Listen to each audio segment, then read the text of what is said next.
ஜீ தமிழ்ல ஒளிபரப்பாகி வரும் நினைத்தேன் வந்தாய் சீரியல்ல கதாநாயகன் நடிச்சிட்டு வந்த நடிகை ஜாஸ்மின் இப்ப அந்த சீரியல்ல இருந்து விலகியிருக்காங்க.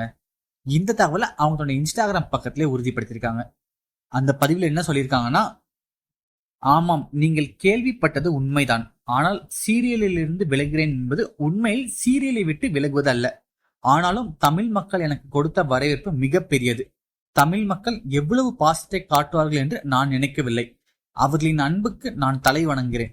அதுபோல இனியும் தொடர்ந்து நினைத்தேன் வந்தாய் சீரியலுக்கு மக்கள் தொடர்ந்து ஆதரவு கொடுக்க வேண்டும் என்றும் அந்த பதிவுல குறிப்பிட்டிருக்காரு. ஜாஸ்மினோட இந்த பதிவை பார்த்த ரசிகர்களோ அப்ப அவராகவே இந்த சீரியல் இருந்து விலகவில்லையான்னு சொல்லிட்டு கேள்வியும் எழுப்பிட்டு வராங்க. ஜாஸ்மின் கதாபாத்திரத்துல இனிமே அந்த சீரியல்ல பிக் பாஸ் நிகழ்ச்சி மூலம் பிரபலமான நடிகை அபிராமி தான் நடிக்க போறாங்களாங்க. அபிராமி சில நாட்களுக்கு முன்புதான் ஜீ தமிழ்ல ஒளிபரப்பாகும் வீரா சீரியல்ல கெஸ்ட் ரோல்ல அறிமுகமாயிருந்தாங்க. ஜாஸ்மினோட விலகல் அவரோட ரசிகர்களுக்கு கொஞ்சம் சோகத்தை ஏற்படுத்திருக்குன்னு தான் சொல்லணும்.